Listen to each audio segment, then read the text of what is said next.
Hello, I am Ngan from Quang Radio and Television, and welcome to QRT News 2019 with the following headlines. More solutions for synchronous tourism development. Quang collected nearly 91 billion dong for forest environmental services.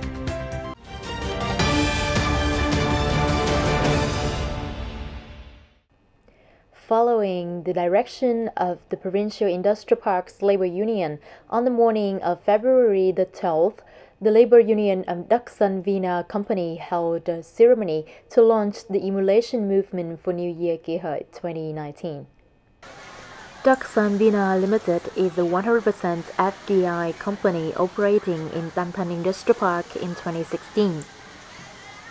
The company currently has more than 300 workers specializing in the field of yarn and fabrics production, textile dyeing, with a capacity of 4,800 tons per year.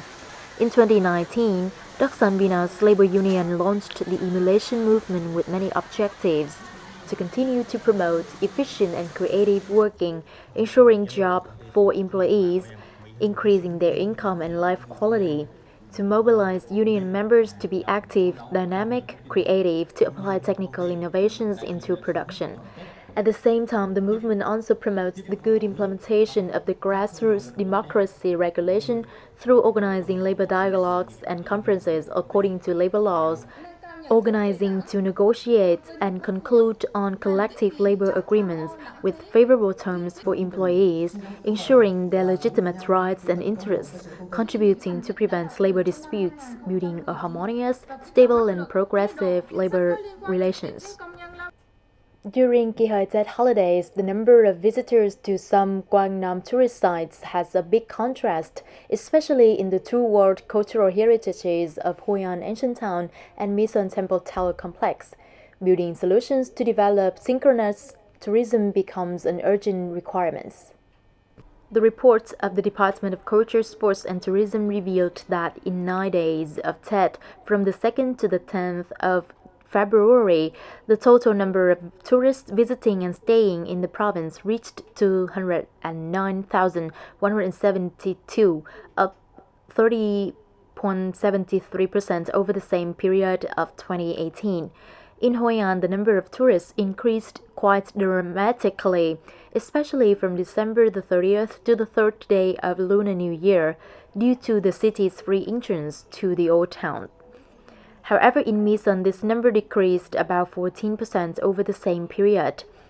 Specifically, from the 4th to the 10th of February, it is estimated that more than 10,000 visitors came to visit Misan Relic, equal to 86% of the last Tet holiday 2018. It can be seen that Quang tourism in the new year achieved some good results, but also implicated problems to be solved. In the warm and breezy air of a new spring, locals of Lok Dong Beach Village in Tam Tin Commune, Nui Than District, cheerfully gathered to the Whale Shrine or Lang Ong area, which is lying very close to the beach, to attend the fishing festival, as an opening for a year full of prosperity and bumper harvest.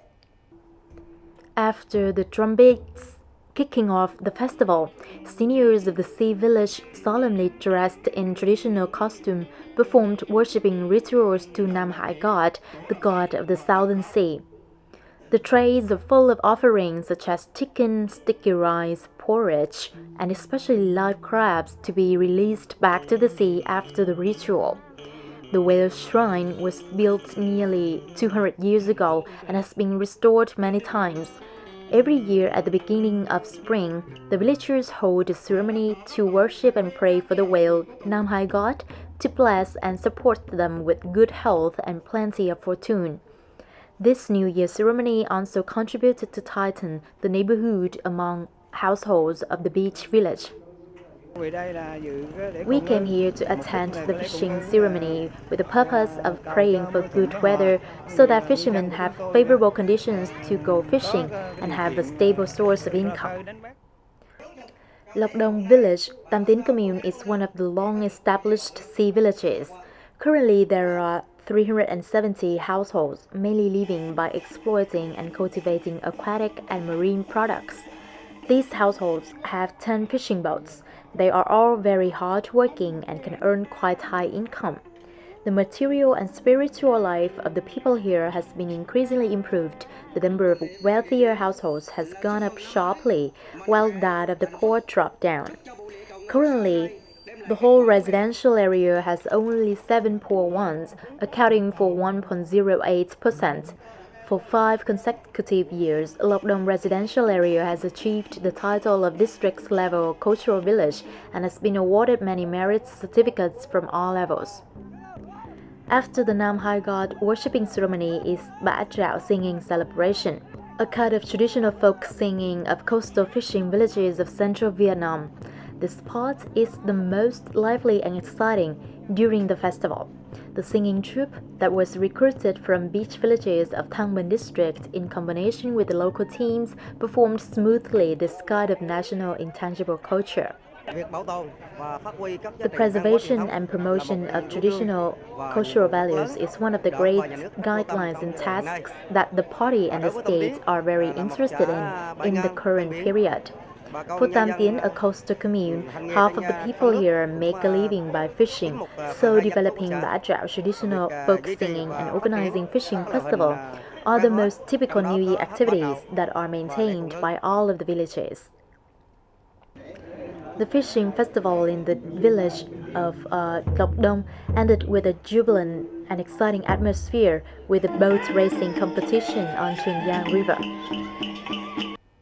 Morning of February the 14th, at the Phạm Clan's temple at Dong Tram village, People's Committee of Hương An Commune, Quế Sơn District organized a ceremony to receive the certificate recognizing Phạm Nhữ Dực Thom as the provincial historical relic according to decision number 3500 of Quang Nam PPC. According to genealogy of the Phạm clan, Phạm Nhữ Dực was the fifth son of the famous general Phạm Ngũ Lão, who was originally from Thừa Tuyên Hải Dương, now Hưng Yên province. He was a great man in helping the whole dynasty to expand the country to the south and was promoted to be the Chief Justice of the Imperial Court. Phạm Nhữ Dực chose Dong Tram as a place to live and start a village. His name is associated with the formation and development of Dong Tram village in particular and the whole southland of Quang Nam in general. In 1409, he died and was buried in the Longan Forest, now in South Dong Tram village, Hương An Commune, Quế Sơn district. Later, when Lord Nguyễn Phúc Tân came to seize the land of Quang Nam, he commemorated the merit of Phạm Nhữ Dực and built him a tomb, giving him a title of national merit. Every year on lunar November the 30th, the descendants of the Phạm clan in Dong Tram village will organize the renovation of the grave and celebrate the death anniversary on lunar January the 10th. Afternoon of February the 12th, the Management Board of the Provincial Forest Protection and Development Fund organized a conference to evaluate the performance and the use of funds in the past time, at the same time plans the task in the coming time. Vice Chairman of the Provincial People's Committee, Lê Trí Thành, chaired the conference. According to the Provincial Forest Protection and Development Fund, in 2018, Forest Environmental Services FES users declared and paid about 91 billion dong to the fund.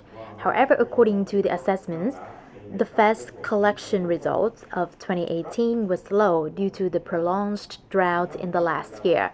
The rainfall was not enough for the operation of hydropower plants.